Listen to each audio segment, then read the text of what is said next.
Good day to you, sir, and to all of my classmates. This is Mary and Damalerio, B.Ed second year. This is my report all about Chapter 7 in the title of Code of Ethics for Professional Teachers, Article 3.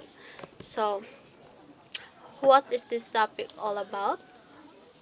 It talks about as a professional teachers are expected to be part of the community. By saying being part of community definitely means to participate in the life of that community. Also, we have the 8 sections of Article 3 Code of Ethics refers to the community within the school and the community outside of the school. So, this topic, um, Code of Ethics for Professional Teachers, Article 3, it talks about teachers and the community. Um, Teachers are expected. So it's expected that teachers must be participate or teachers will be involved to our community outside of the school. We have this called community within the school, which is we are surrounded by our students, um, papers, classrooms, or anything that within the school. But also we have the community outside the school, and that is what teachers must be involved or teachers should be participate in or should be part of that community. So we have 8 sections of Article 3. So we have these questions: how can teachers be a part of community?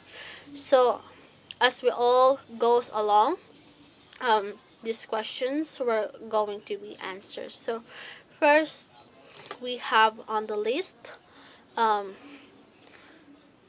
namely teachers as facilitator of learning. So section 1 states that the teacher is a facilitator of learning and development of the youth. So in section 1, it states that the teacher is a facilitator of learning and development of the youth. So what do we mean by that? So first, what we mean by facilitator. So facilitator comes from the word facilitate, which means to make something easy or easier. So as what being said, we are professional teachers must be the one who is accountable of making our lessons, making those lessons topics were going to be easy for our students. We are the one who are responsible to the learning and developing the youth in our community. So in that way, we have to guide them, give them support, um, give whatever we can.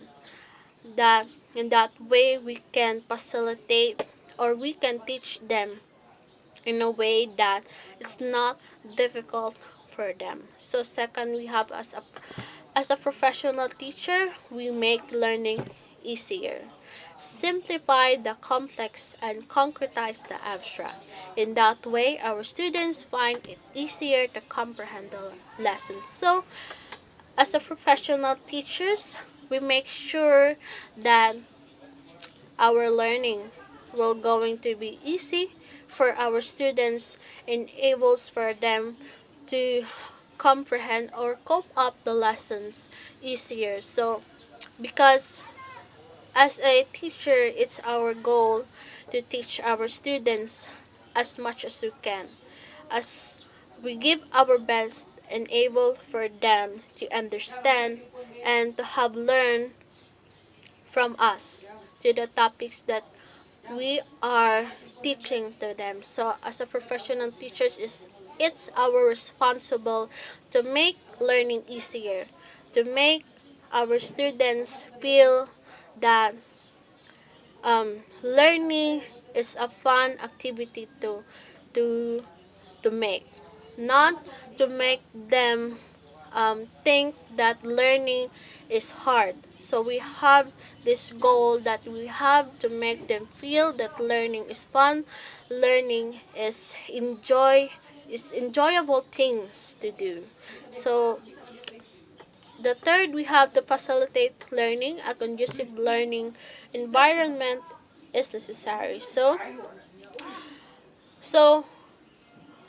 in facilitating learning, we have also to make sure that the learning environment of our students is comfortable or conducive for them, so that it will be easier for them. They have this kind of feeling that it's not making them destructive, because if we are going to make our learning environment, for example, our classrooms, because this is our learning environment, so we have to make our classrooms um, something that is comfortable for them, something that could make them feel that that they enjoying their learning. So we have to make sure, as a professional teachers, we have to make sure also that we have this learning environment, I mean, to be we have to make it also a necessary for our students, so that they can learn easier. um yes, so example of this is making difficult lesson into easier lesson, also providing videos or audios for better understanding. So, as what I being said earlier, making the difficult lesson into easier lessons enables for them to understand the lessons easier, and um, also to help them to facilitate learning easier to them. We also wanted to provide videos or audios, so that, because videos and audios, it can give a better understanding to our students, because um it will add a help for them, enables for them to better understand the lessons that we are going to teach to them. So the next one, we have teacher leadership and initiative for community participation. So it refers to the leadership and initiative of the teacher to participate in community for moral, economic, and civic betterment of the community. So in in this it talks about um, teachers that, as a professional teachers, we have to be initiative. We have to be this kind of attitude that we are willing to help, or we are willing to give our hand to the community, enables for our community to be better.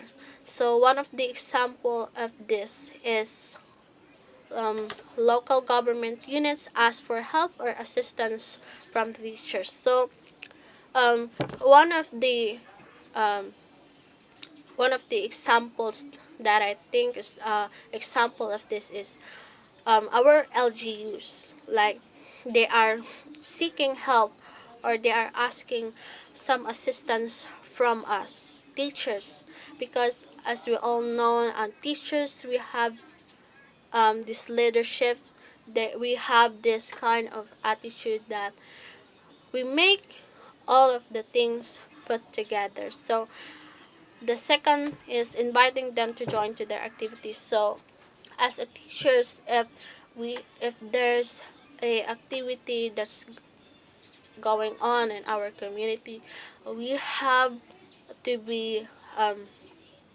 initiative to participate, because, for example, um, um, there's a um, important activity that's going on in your community. For example, let's say it's of Araw of Compostela. So we have this kind of activities that there's all of the teachers are involved. So in that way, we can give back to our community because we are showing our talents aside from teaching.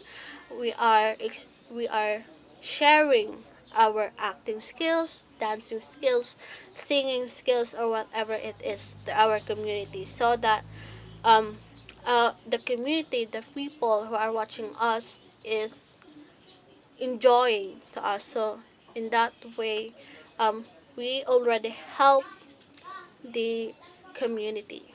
So the third, we have professional teacher with honor and dignity. So section 3 states, every teacher shall behave with honor and dignity at all times, and refrain from such activities as gambling, smoking, drunkenness, and other excuses, much less illicit relations. So, what is this all about? So, as a professional teacher, we have to act accordingly to what professions that we have as a teacher. So, we have to act with honor and dignity because we are the the living model or the living image to our students, because we are we become teachers because we wanted to help our students in our community, enables for them to learn, enables for them to have a good moral, spiritual, and whatever it is. So we have to be act accordingly to what professions we have. So what it what it states here is honor and dignity. So um we have to to be we have to set ourselves as professional teachers as good examples to our students, so that if we will give advices to them, if we will teach them what to have or what should they act accordingly, is they will listen to us. Because as what I said, teachers are living models for the youth in the community. So um, example of this is a teachers who's involved in vices and prohibited actions.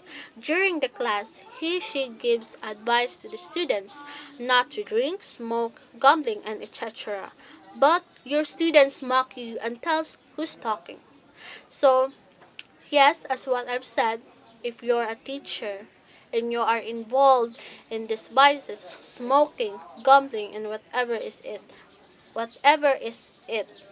that is prohibited actions, and as a professional teachers, as a model or image to our youth, um, if we are going to give advices to them and we are the one who are involved with these vices and prohibited actions, um, they will not listen to us, obviously, because we teachers, we are professionals.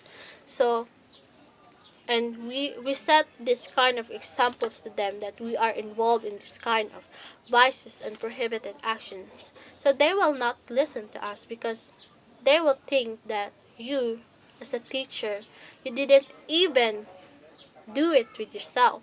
You are even involved with these vices and prohibited actions. So yes, as a professional teachers, we have to act with honor and dignity.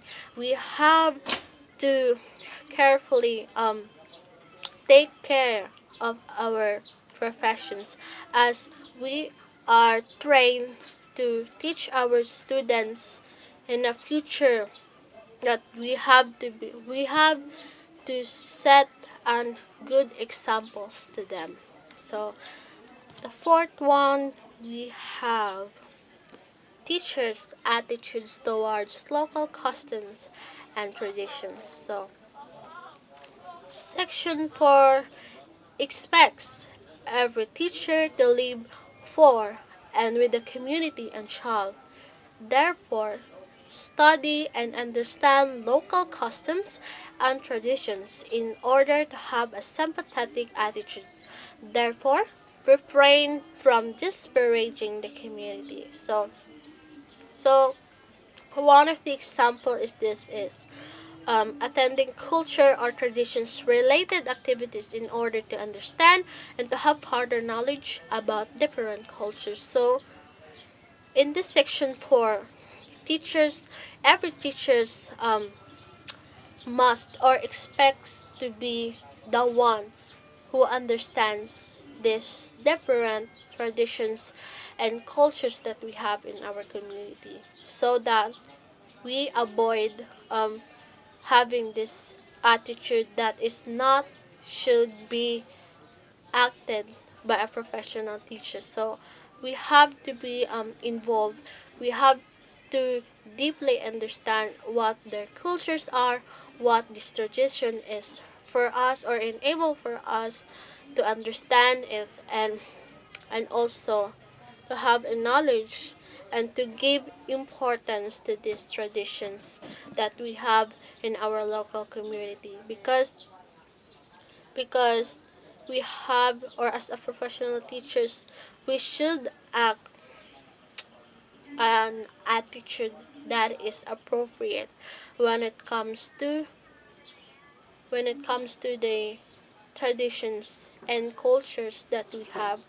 So in order to avoid this, we have to attend, or we have to have further um we have to further um extend our attitude towards these cultures and traditions, enable us um to be the one who understand these cultures and traditions the most.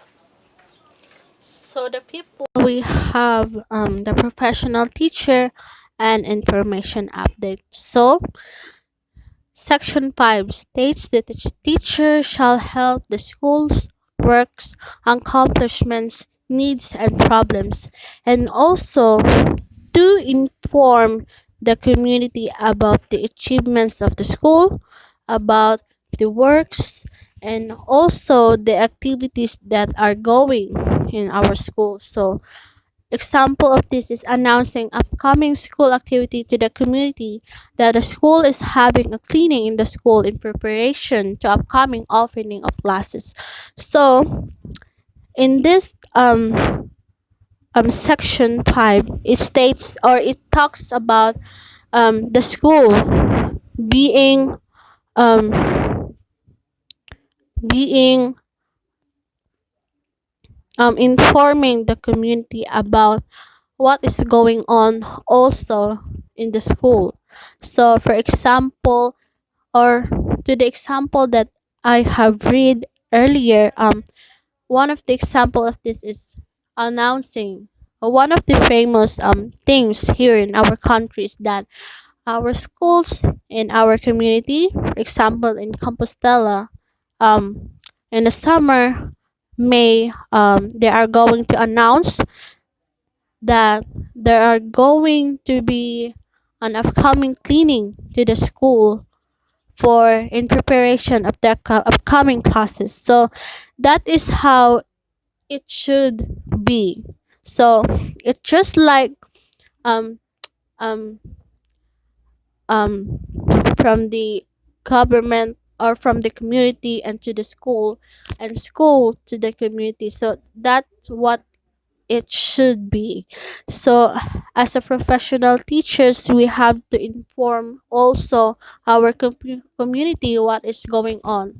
So for example, there are accomplishments that the school achieves. So it's better to inform the community also, for them to know what are the things that the school are achieve, or what are the school's activities are going on. So yes, that's what this section 5 refers to.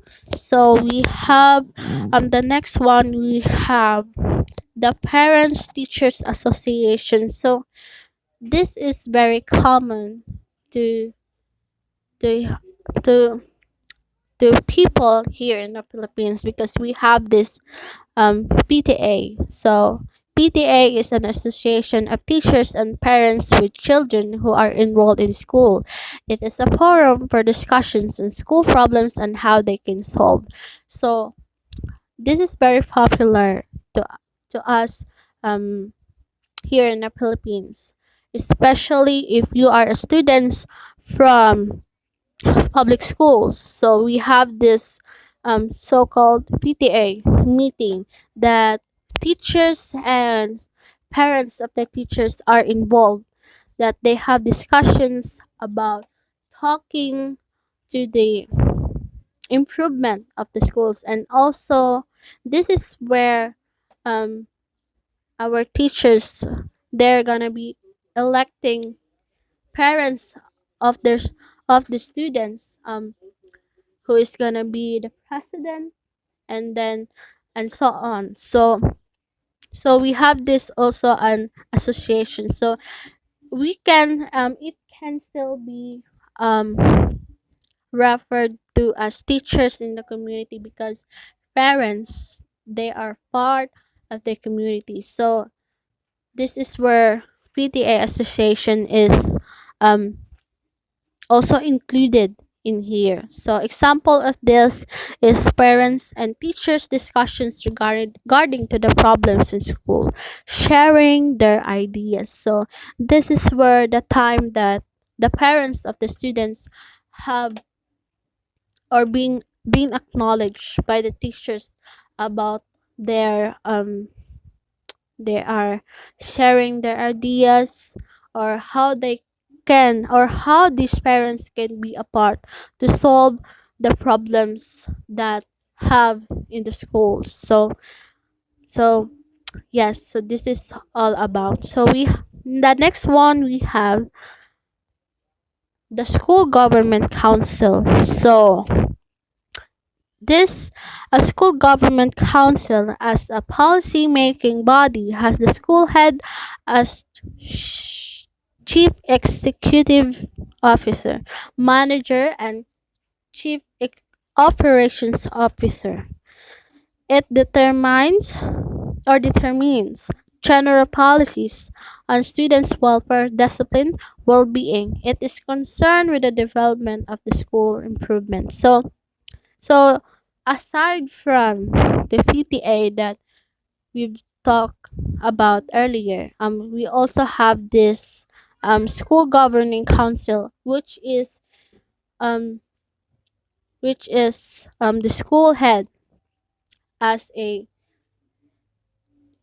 chief executive officer. So they are one of the members of this council is that um teachers in the schools with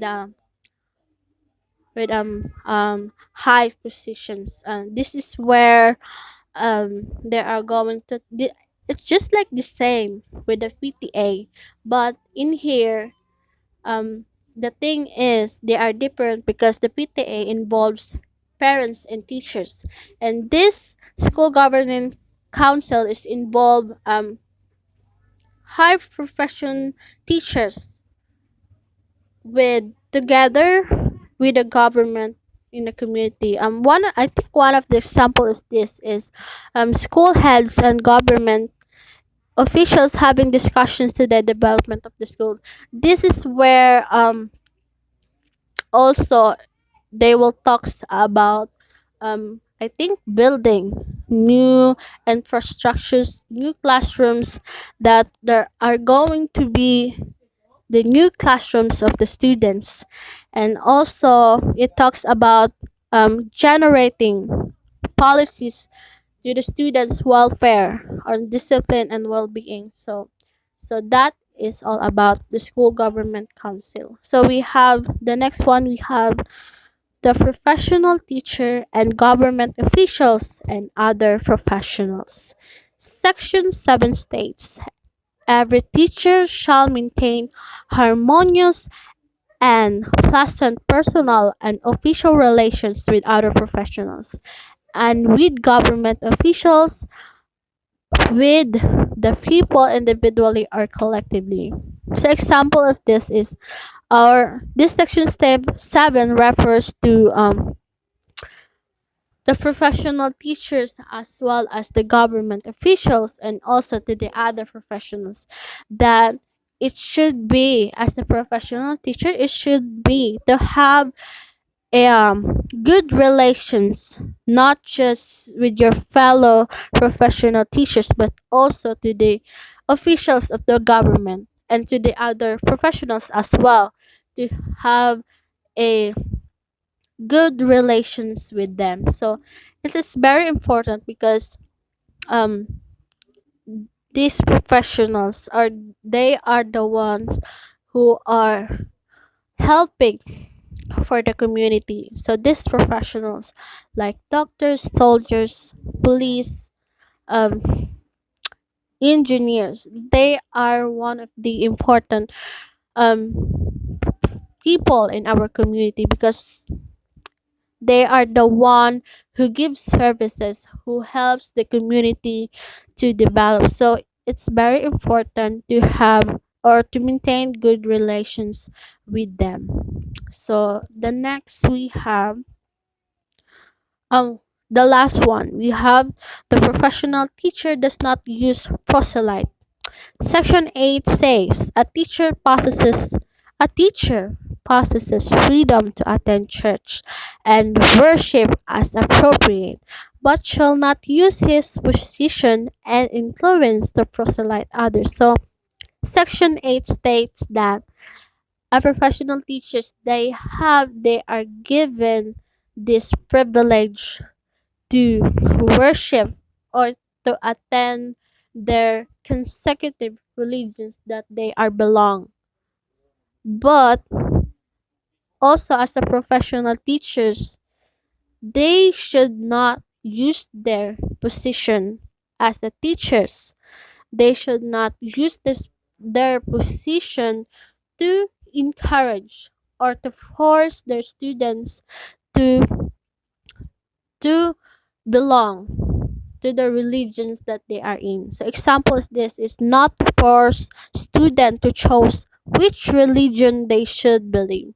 Forcibly recruiting students to convert in your religion. So as the professional students, we are I mean teachers, we are given the government given us a privilege to attend and worship to our consecutive religions, respective religions, but we should not going to use our professions as teachers to force our students to or to um to forcibly force our students to convert to the religions that we are in, to say that this religion, my religion, is what you should belong to.